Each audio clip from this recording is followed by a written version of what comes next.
이슈 따라잡기 돌아가겠습니다. 주말 동안에 가장 핫했던 뉴스는 손석희 JTBC 사장 경찰 출석 아닌가 싶습니다. 1박 2일에 걸쳐서 19시간 동안 조사받고 새벽에 돌아갔습니다. 영상 보시고 이슈 따라잡기 돌아오겠습니다.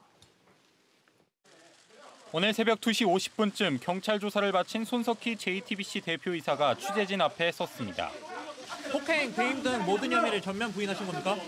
사실이 곧 밝혀지겠죠. 다 제출했습니다.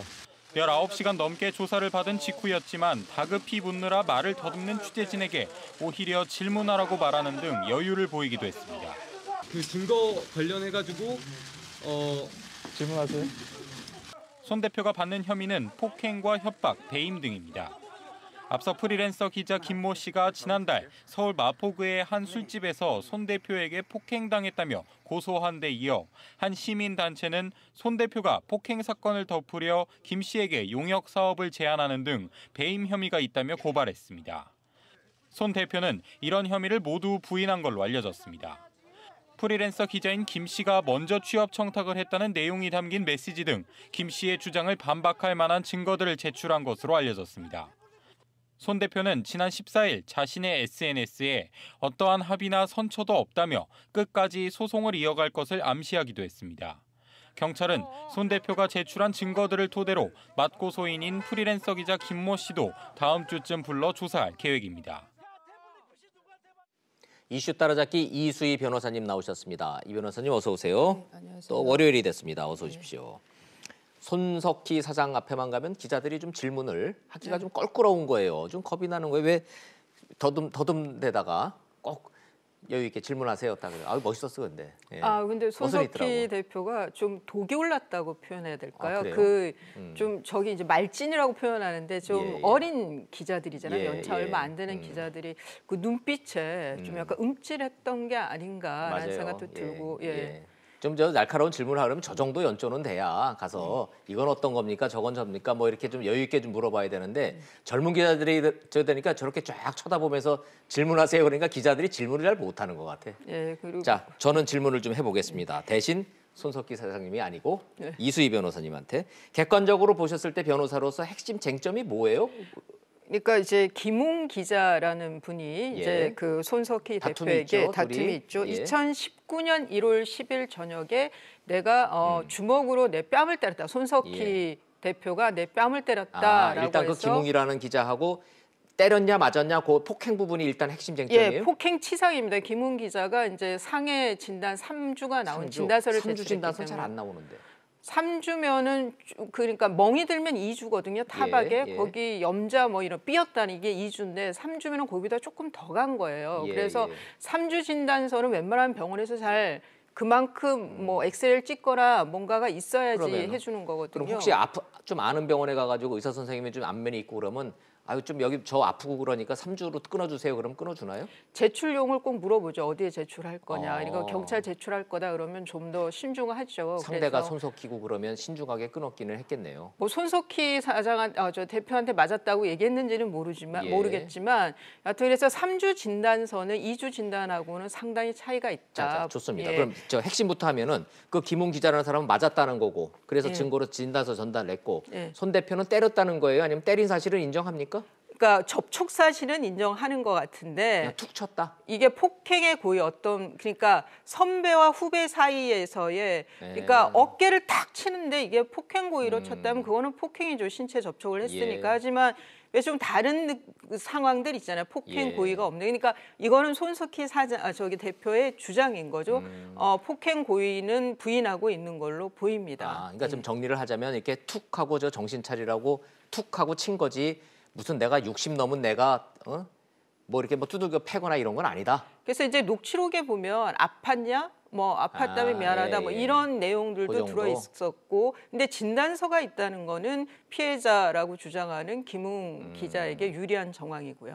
법적인 쟁점은 되겠군요. 뭐 설사 이게 인정이 된다 하더라도 보통 이 경우에 약식명령 이렇게 벌금 내고 아니니까. 자, 그럼 폭행 문제는 그렇고. 자, 협박 문제는 어떻게 쟁점이 정리됐나요? 그러니까 이제 이 2018년 1월 10일 날 그런 이제 폭행이 있었다. 그러고 나서 한 일주일 후쯤에 손석희 대표가 김웅 기자에게 회유책을 보냅니다. 네. 그 합의안을 제시를 해요. 그게 용역 계약을 내가 JTBC 자회사 통해서 예. 용역 계약을 체결하겠다. 이거면 월 한 1,000만 원 수익은 난다라고 하면서 이제 합의안을 제시를 하는데 네. 이것이 회사하고도 내가 얘기가 다 됐다. 뭐 문자에 그렇게 나와 있습니다. 예, 그다음에 문자가 있군요. 예, 김웅 기자하고 그다음에 양모 변호사라는 사람하고 그다음에 손석희 대표하고 3명이서 모인 얘기하는 양모 변호사 목소리는 제가 못 들었습니다만 네. 여하튼 녹음 파일이 있어요.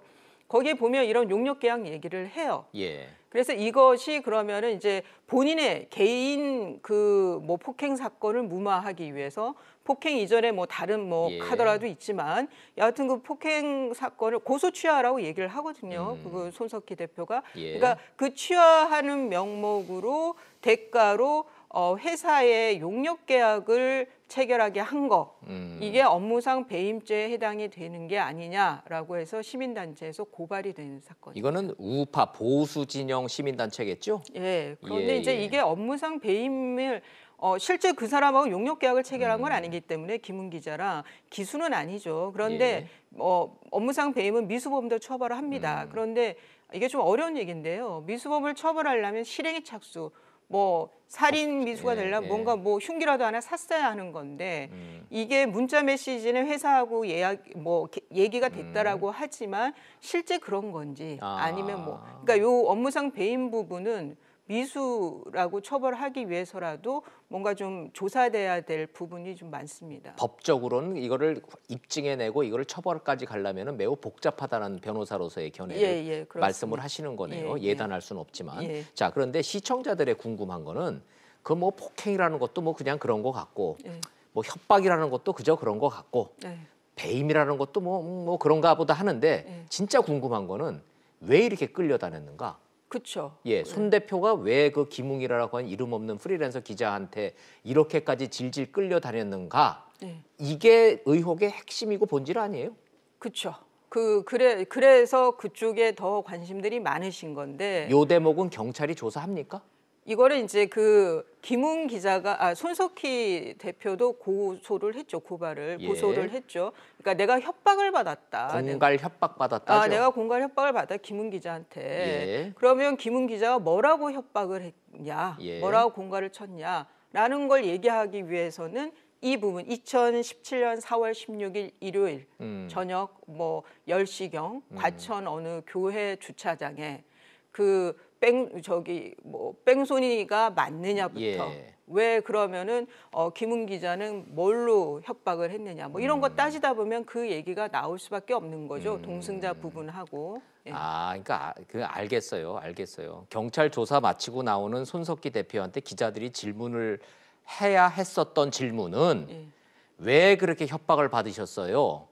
그리고 그 김웅이 주장하고 있는 그 동승자는 어떻게 된 겁니까? 이 질문을 했었어야 되는데 질문을 못하고 빙빙 둘리려다 보니까 그냥 질문하세요 하고 이렇게 되치기만 당했네. 그러니까 이제 그 부분 그 2017년 4월 16일 날 그 교회 얘기는 예. 사실 이게 범죄 행위로 뭐 얘기할 거는 아니죠. 그러게요. 교회 주차장 간 게 뭐 범죄 아니잖아요. 이 사건에 이제 그 근원이 되는 거라서 좀 부가적인 게 될 수도 있고 뭐 개인의 사생활이 될 수도 있고 카더라식의 의혹도 될 수 있는 거기 때문에 아마 기자가 그 부분은 아마 손석희 대표가 좀 상당히 곤혹스러워하면서도 일종의 짜증나는 부분이라서. 그래도 물어보면 대답하려고 딱 준비하고 있었을 거예요. 물어보질 않은 거지. 예. 자, 그럼 뭐 그게 중요한 게 아니고 그럼 시청자들 눈높이에서 가장 궁금했던 그 교회 주차장 동승자 여부는 경찰의 조사 대상이 아니라는 말씀이네요. 그러니까 이제 동승자 그러니까 뺑소니 부분, 예. 뺑소니냐 아니냐, 그다음에 그 150만 원 합의금을 준 걸 손석희 대표도 이건 사람들이 이상하게 내가 무슨 약점이 있어서 150만 원, 그러니까 이거는 레카차 그 소유주한테 준 150만 원, 이게 내가 무슨 약점이 있어서 준 것처럼 보일 수 있지 않느냐, 뭐 이런 얘기 한 것도 있어요. 김은 기자하고 얘기를 하면서 그 이후로 계속 이제 동승자 얘기가 나오는데 그거는 이제 그 김은 기자의 협박 내용 안에 들어간다. 예. 자, 그러면 이제 그 국민들이 궁금해하시는 동승자를 봤다라고 하는 레카차 기사의 최초 진술과 동승자가 없었다라고 주장하고 있는 손석희 사장의 이 엇갈리는 진술 자체는 별도의 쟁점으로 경찰이 조사한다 안 한다? 조사가 될 수 있죠. 될 수 왜냐하면 있다? 김은 기자로 나는 이거는 정당한 취재 내용 아니었지 협박을 한 게 아니다라든가. 김은 기자를 조사를 하면은 그 부분을 조사하지 않을 수가 없다라는 말씀이시군요. 예. 그리고 마지막 그 녹취록에 보면은 저 이제 용역 계약 체결하면서 하는 거기에서 보면은 노무를 모시고 갔다 뭐 이런 얘기를 해요. 그러니까 손석희 대표도 동승자 부분에서 약간 이제 진술이 바뀌고 있는 거죠. 진술이 엇갈리고 있군요. 엇갈리는 겁니까? 변하는 겁니까? 뭐 그거니까 이런 거 이제 조사받다 보면 나오는 어떤 스킬인데, 그러니까 자꾸 그런 얘기 하니까 그냥 맞춰준 거죠. 그게 내 진실이 아니다. 뭐 이렇게 얘기할 수도 있어요. 여러 가지 아마 그 얘기할 만한 뭐 변명이라면 변명이고 해명이라면 해명일 얘기들이 가능할 겁니다. 아마. 오늘 여기까지 여쭤보도록 하겠습니다. 왜냐하면 손석희 대표가 페이스북에다가 관음증이라고 자꾸 말씀을 하시니까 더 물어보면은 제가 관음증에 입각해서 여쭤보는 것 같은 느낌이 들어서 오늘 여기까지 그러면. 그러기에는 너무나 큰 인물이죠. 관음증 때문에 여쭤보는 거 아니라는 점 시청자 여러분들 좀 양해를 좀 부탁드리겠습니다. 자, 저 자유한국당 얘기로 좀 가보죠. TV 토론 거치고 국회 윤리위원회 열리고 김진태 의원 등 망원 3인방은 계속 저렇게 하고 있고 자유한국당 지지도는 떨어지고 있고 한국당은 어디로 가고 있습니까? 지금 이제 이게 해당 행위냐 아니냐로 봤을 때 김진태 의원이랑 다른 이종명 김순례 의원을 봤을 때 해당 행위라고 봐야 되는 것이 여론조사가 3% 이상이 떨어졌어요. 떨어졌죠. 자유한국당 정당 지지율이. 더 떨어질 것 같지 않습니까? 지금 전당대회 하면서는 올라갈 건 없고 떨어질 일이 있는 거죠. 원래 전당대회 하면은 30% 돌파한다 그랬었는데. 그러니까 이거는 지금 김진태 당대표 출마자나 후보자나 김순례 최고위원 후보자들이 이게 내가 인지도가 올라간다라고 해서 좋아할 일은 아니라는 거죠. 본인들의 행위가 해당 행위라는 건 여론조사 결과로도 나오는 건데. 그런데 본인들은 굉장히 즐겨 하는 것 같죠? 실제로 인지도도 올라가고 이것 때문에 본인들이 산다고 생각하는 것 같아요. 실제 이제 이전에 여성 최고위원으로 처음 출마하고 정당 경험이 거의 없던 분이 류여해 전 최고위원. 이분이 인지도가 기억나요? 지지도가 된 케이스예요. 맞아요. 그래서 최고위원이 됐었죠. 맞아요. 그런 면에서 김순례 의원은 좋아할 수도 있는데 이것은 소탐 대실이다. 자, 이런 와중에 판세는 어떻게 돼가고 있습니까? 황교안, 오세훈, 김진태 3파전에서 이제 첫 TV 토론의 결과 같은 건 좀 나왔나요? 대전의 첫 합동 연설에서는 좀 안팎으로 걱정이 많았었죠. 이제 지금 저 화면이죠? 이건 이제 OBS하고의 첫 TV 토론. TV 토론. 근데 저걸 이제 유튜브에서 실시간 중계를 했는데 채팅창에는 김진태 의원 지지자들이 굉장히 많았어요. 오히려. 그러니까 그분들이 숫자는 한정이 돼 있지만 굉장히 목소리가 크고 이렇게 적극적인 거예요. 적극적 의사 참여를 하니까. 그러다 보니까 그 수에 비해서는 좀 당에다가 영향을 미치는 것이 좀 크지 않나는 생각이 들고. 김진태 후보가 저렇게 나오는 것도 다 나름 이유는 있겠군요. 정치적으로만 놓고 보면 믿는 데가 있는 것 같아요. 당대표 가능성은 사실 없거든요.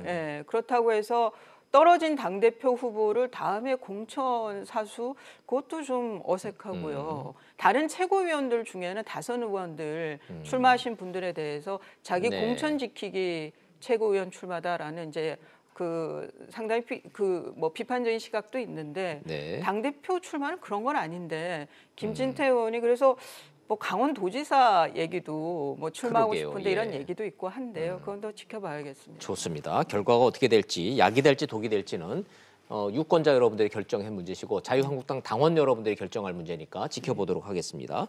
자, 관련해서 한국당 징계위원회 결론들은 시청 여러분들 다 아실 거고 국회에서 윤리특위 열린다 만다 말이 많던데. 오늘 이제 좀 간사들끼리 모였습니다. 그럼 한국당 망원 3인방을 지금 윤리위원회 올린다 만다 그겁니까? 그건 이제 민주당에서는 이 세 사람부터 먼저 처리하자는 거고 한국당과 바른미래당은 서영교 의원, 서영교 재판관이었던 예, 서영교 예. 의원, 그다음에 손혜원 손혜원 의원. 의원 두 사람도 같이 해야지 형평성이 맞지 않느냐. 다 같이 묶어서. 그러니까 여야 다 따지면은 윤리위원회 대상들이 8명이나 된다며요. 예, 그러면 그렇게 되면 이게 서로 또 답보 상태가 될 수도 있는 자, 거죠. 그렇게 되면 안 될 것 같은 생각, 합의가 안 될 것 같은 생각이 얼뜻 드는데 맞습니까? 민주당 입장에서는 내줘야 되는 의원들이 지금 손혜원, 서영교 서영교 의원을 의원인데 내줘야 되고. 글쎄 손혜원 의원은 좀 탈당했기 때문에 무소속이죠. 그러네, 그렇기는 무소속이니까. 하지만 예. 좀 곤혹스럽겠죠. 본인 당에 소속되어 있을 때 일이기 때문에. 한국당은 뭐 같이 하자 이렇게 나올 것 같은데요, 느낌상? 그래서 두 의원은 이제 손혜원, 서영. 근데 이래 순서상 예. 손혜원, 서영교 의원은 이 윤리위에 회부하자는 얘기가 먼저 나왔어요. 먼저 나왔잖아요. 예, 그분들 제끼고 뭐 그 새 의원을 이 먼저 망원 한다는 것도 3인방만 자유한국당 의원들만 추려서 따로 하자? 그것도 형평성이 안 맞죠. 형평성 문제가 또 예. 나올 거고. 그거 뭐 또 안 된다는 얘기네요, 결국은 이것도. 그럴 수도 있고 아니면 아주 아닐 수도 전격적으로 합의가 될 수도 있고요. 여야 원내대표들이 오늘 만난다며요, 이것 때문에. 예. 미국도 같이 갖다 들어오셨잖아요, 손 붙잡고. 그 갔다 얘기 안 왔으니- 했을까, 미국 가서?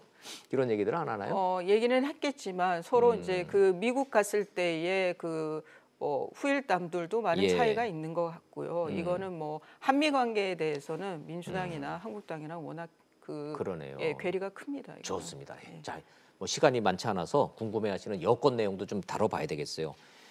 김경수는 무죄다라는 얘기가 민주당 내에서 좀 나오고 있다며요. 오늘 거기 가서 경남 가가지고 회의도 하신다 그러던데. 예, 근데 이제 16일 날에 이제 모여서 석방 촉구 대회를 했습니다. 이거는 예. 이제 민주당의 뭐 정청래 전 의원부터 해서 도종환 예. 의원도 뭐 또 창원시장 이제 1심 끝났는데 석방하라고요. 예, 이제 도정 복귀 촉구 집회. 네. 거기에 또 이제 오전에 열렸는데 오후에는 자유한국당에서 이제 그 당대표 출마한 3인도 참석을 했습니다. 이거는 이제 규탄대예요. 네. 그 댓글에 대해서 윗선을 밝혀라. 그리고 예. 뭐 사퇴해라 이렇게 도정을 꾸릴 수 없다며 김경수 경남지사가 사퇴하는 게 맞지 않느냐 뭐 이런 이제 규탄 대회를 오전 오후에 서로 예. 했습니다. 근데 1심 재판이 지금 기록 넘어가서 항소심 진행도 안 되는 상황에서 좀 너무 이른 거 아니냐 석방을 예. 얘기하고 무죄를 얘기하는 건요. 일주일 동안에 저희가 광주만 쳐다봐서 그 5.18 때문에 정신이 없었는데 경남은 김경수를 둘러싸고 한쪽은 무죄락하고 한쪽은 뭐 규탄하고 굉장히 시끄럽군요. 이게 이제 이런 뭐 보석 신청이라든가 아니면은 이런 집행유예를 해야 됩니다. 아니면 뭐 이런 경우에 밖에서 저런 움직임이 있을 때 변호인들이 네. 막 제출을 많이 하죠. 그렇겠네요. 도정이 제대로 안 이루어지고 있습니다. 불구속 재판을 받게 해주십시오. 뭐 이런 일들을 하죠. 네, 그런 네. 데서도 좀 써먹을 수 있는 그런 그러네요. 일이죠. 예. 자, 김경수 경남지사 석방하라라는 그런 논란. 민주당은 판결 불복 논란을 딛고도 그런 목소리가 좀 나온다는 얘기까지 전해드렸습니다. 짧게 북미 정상회담 끝난 다음에 개각한다 그래서 정치권에 관심들이 많던데. 한 7명 정도 개각 얘기가 나오는데요. 그럼 이번에 정치인 출신들은 다 빠져서 총선용으로 다 빠지나요? 그런 것 같습니다. 그런데 또 그래요? 다선 의원들, 박영선 의원이랑 우상호 의원의 경우에는 외려 또 지금 이제 내각으로 개각돼 들어가는. 들어간대요. 박영선 의원은 법무부 장관 욕심을 많이 냈었죠. 예. 그다음에 우상호 의원은 지금 문화체육부 장관 문체부. 물망에 오른다는데 저는 이게 내년 총선을 앞둔 상황에서 수도권 좋은 지역 선거구를 갖고 있던 여당 중진 의원들의 경우에는 네. 대폭 물갈이 대상이 된다는 어떤 시그널이 아닐까라고 저는 또 그럴 수 해석을 있겠네요. 합니다. 예. 만약에 우상호 의원, 박영선 의원이 장관으로 내각에 참여를 한다면 아예 총선은 안 나갈 수도 있다. 이런 지금은 지금은 지금은 그렇죠. 그런 또 거죠. 배지 포기하고 나갈까? 좀 봐야 돼요. 굉장히 궁금해요. 예, 그러면 지금 이제 민주당의 차기 총선에서의 물갈이가 상당히 그래요. 대폭될 예. 거라는 거고 그러면 한국당은 정말 긴장해야 되는 거죠. 네, 2월 말 북미 정상회담 열리고 난 다음에 정치권 매우 혼잡스러울 거다라는 점 여기까지 듣겠습니다. 오늘 고맙습니다. 예. 감사합니다.